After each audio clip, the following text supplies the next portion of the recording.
Hello good morning सभी को। तो चलिए, कल मेरा जो चैप्टर था वो था गैसों का आचरण यानी कि गैसों का कैरेक्टर। तो उस चीज में चल रहा था क्या, चार्ल्स का नियम, बॉल्स का नियम यानी कि चार्ल्स लॉ, बॉल्स लॉ। आज आ गया यानी कि अवोगाड्रो का नियम, यानी कि कह सकते हैं अवोगाड्रो लॉ। यानी कि इस नियम, दो नियम पढ़ने के बाद यह है तीसरा नियम, अवोगाड्रो का नियम। तो आइए बात करते हैं अवोगाड्रो का नियम क्या कहता है। कहता समान ताप एवं दाब पर सभी गैसों के समान आयतन में अणुओं की संख्या क्या होती है, समान होती है। क्या बोल रहा है, समान ताप यानी कि फिक्स टेम्परेचर एवं फिक्स प्रेशर क्या होगा, दोनों समान होगा, टेम्परेचर भी समान होगा, दाब भी समान होता है। गैसों के समान आयतन, वॉल्यूम भी क्या होगा, वह भी समान होगा, में अणुओं की संख्या क्या होती है, समान होती है। ये कहलाता है अवोगाड्रो का यानी कि नियम। ध्यान दीजिएगा, अवोगाड्रो का मान जो होता है वो होता है 6.022 इंटू 10⁻23 जो कि 1 मोल के बराबर होता है। यानी कि 1 मोल का कह सकते हैं मान कितना होता है, तो 6.022 गुना 10⁻23।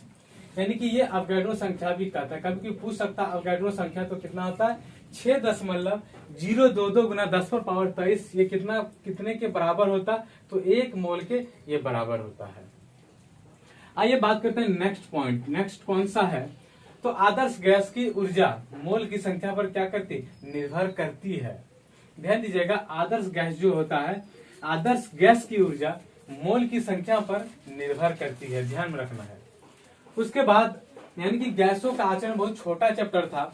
नेक्स्ट जो चैप्टर स्टार्ट किए वो है मेंडलीव का आवर्त नियम, जो कि बहुत इंपॉर्टेंट चैप्टर है, इससे क्वेश्चन ज्यादातर देखने को मिलता है। तो ध्यान में रखिएगा, मेंडलीव का आवर्त नियम। पिछला चैप्टर था गैसों का आचरण, बहुत छोटा चैप्टर था, समाप्त हो गया। नेक्स्ट स्टार्ट किए मेंडलीव का आवर्त नियम। तो मेंडलीव का आवर्त नियम में पहला पॉइंट क्या है, पहला है मेंडलीव द्वारा बनाई गई आवर्त सारणी में 9 वर्ग और 7 आवर्त थे। यानी कि कितना था, 9 वर्ग और आवर्त कितना है, 7। ध्यान दीजिएगा, बहुत इंपॉर्टेंट पॉइंट है। मेंडलीव द्वारा बनाई गई आवर्त सारणी में 9 वर्ग और 7 आवर्त थे। उसके बाद बात करते हैं मेंडलीव की आवर्त सारणी के दोष। ये क्या है, मेंडलीव की आवर्त सारणी के जो दोष है, पहला दोष क्या है, पहला हाइड्रोजन को क्षार धातु एवं हैलोजन जैसे दोहरे व्यवहार के कारण दोनों वर्गों में रखा गया। पहला दोष क्या है, हाइड्रोजन को क्षार धातु एवं हैलोजन जैसे दोहरे व्यवहार के कारण दोनों वर्गों में रखा गया। दूसरा क्या है, दूसरा यानी कि दूसरा दोष है समान गुण वाले तत्वों को अलग अलग रखा गया। एग्जाम्पल के तौर पर कौन सा लिया गया है, तो कॉपर Cu Au यानी कि कह सकते हैं सोना, Ag चांदी, Pb लेड यानी कि एक्सेट्रा। यानी कि इस सब धातु को क्या क्या है, समान गुण वाले तत्वों को अलग अलग करके क्या क्या रखा गया है। यानी कि ये दोष है, मेंडलीव की आवर्त सारणी का ये दोष है।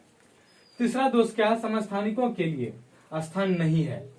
यानी कि समस्थानिक के लिए क्या है, स्थान, यानी कि कह सकते हैं आइसोटोप के लिए क्या है, स्थान नहीं है। समस्थानिक को हम बात बताए थे, यानी कि समस्थानिक पर विचार हुआ था, तो बताए थे कि समस्थानिक को ही क्या कहते हैं, आइसोटोप। तो आइसोटोप के लिए क्या है, स्थान नहीं है मेंडलीव के आवर्त सारणी में। फिर 8वें वर्ग में 3 तत्वों को एक साथ समूहित करना, ये भी क्या है, ये भी है यानी कि मेंडलीव की आवर्त सारणी के दोष। क्या है, 8वें वर्ग में 3 तत्वों को एक साथ समूहित करना, ये भी दोष है मेंडलीव की आवर्त सारणी में। और अंतिम क्या है, इस पार्ट का अंतिम पॉइंट है, अष्टक का नियम केवल कैल्शियम तक ही लागू होता है। यानी कि जैसे कि यानी कि जैसे आपका यानी कि एटॉमिक नंबर जैसे चलता जाता है, तो कैल्शियम का जो 20 होता है एटॉमिक नंबर, वो 20 तक ही अष्टक का नियम क्या होता है, लागू होता है। वही बोला कि अष्टक का नियम जो होता है केवल कैल्शियम तक ही लागू होता है। नहीं, इस पार्ट समाप्त होने के बाद नेक्स्ट पार्ट यानी कि स्टार्ट करते हैं। अगला पार्ट क्या है, आधुनिक आवर्त सारणी। क्या है, आधुनिक आवर्त सारणी। तो आधुनिक आवर्त सारणी में क्या है, पहला पॉइंट ध्यान दीजिएगा, आधुनिक आवर्त सारणी मोसले के नियम पर आधारित है। ये भी इंपॉर्टेंट है। आधुनिक आवर्त सारणी किसके आधार पर यानी कि आधारित पर, किसके नियम पर आधारित है, तो आधुनिक आवर्त सारणी जो है मोसले के नियम के यानी कि नियम पर आधारित है। ध्यान दीजिएगा, आधुनिक आवर्त सारणी जो है मोसले के नियम पर आधारित है। उसके बाद ये जो आपका यानी कि कॉलम रो में दिखा हुआ जो चीज है, ये बहुत इंपॉर्टेंट चीज है और बहुत इससे यानी कि बहुत ज्यादा क्वेश्चन इससे बनता है। तो ध्यान दीजिएगा, पहला चीज क्या लिखा हुआ है, पहला है गुण। दूसरा वर्ग में ऊपर से नीचे आने पर, और तीसरा पार्ट में है आवर्त में बाएं से दाएं जाने पर क्या क्या होता है। यानी कि गुण क्या, परमाणु का आकार जो है वर्ग में ऊपर से नीचे आने पर क्या होता है, तो बढ़ता है। क्या है, बढ़ता है। और आवर्त में बाएं से दाएं जाने पर क्या होता है, ये घटता है। पहला गुण क्या था, किस चीज का, तो परमाणु का आकार। वर्ग में ऊपर से नीचे आने पर क्या होता है, ये बढ़ता है, और आवर्त में बाएं से दाएं जाने पर ये घटता है। फिर है विद्युत धनात्मकता। क्या है, विद्युत धनात्मकता क्या है, वर्ग में ऊपर से नीचे आने पर क्या होता है, ये बढ़ता है, और आवर्त में बाएं से दाएं जाने पर ये क्या होता है, घटता है, कि जस्ट अपोजिट हो रहा है।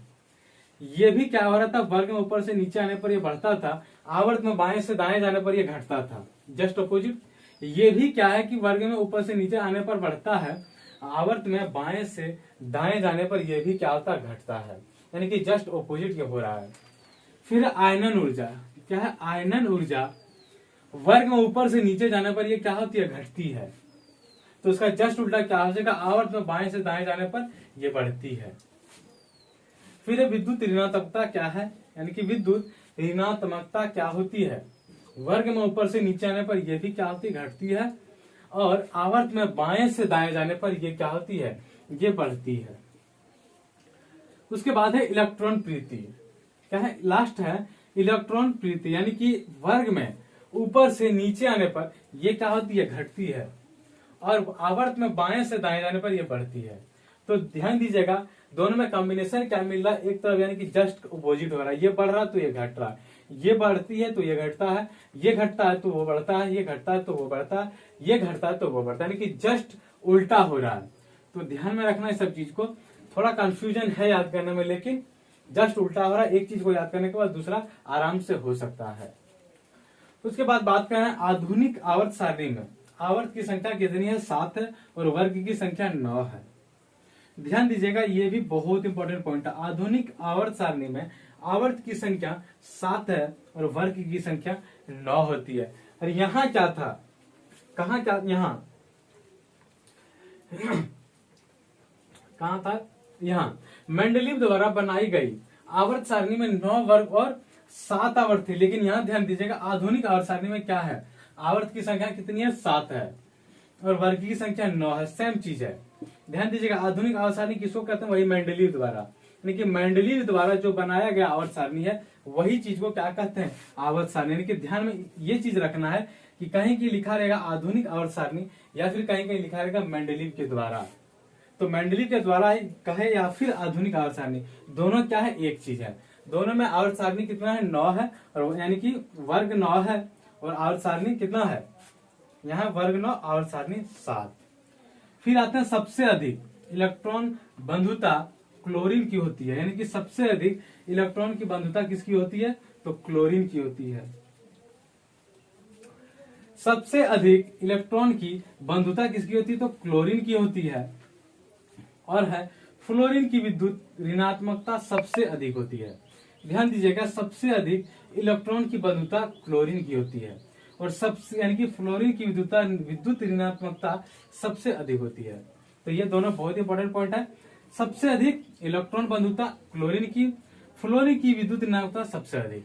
तो ये भी इंपॉर्टेंट है, इस चीज को थोड़ा चार्ट को खास कर ध्यान में रखना है, जो कि कंफ्यूजन करने वाला है, लेकिन याद करना है। तो ध्यान दीजिएगा, याद करने में एक ही आसानी क्या है, दोनों अपोजिट है। एक चीज करने के बाद दूसरा आराम से हो सकता है। तो आज का जो खास कर पॉइंट था ये चीज, आधुनिक आवर्त सारणी में संख्या कितनी है, आवर्त की 7 है, वर्ग की संख्या 9 है। तो फिर मिलेंगे नेक्स्ट क्लास में, तब तक के लिए थैंक यू।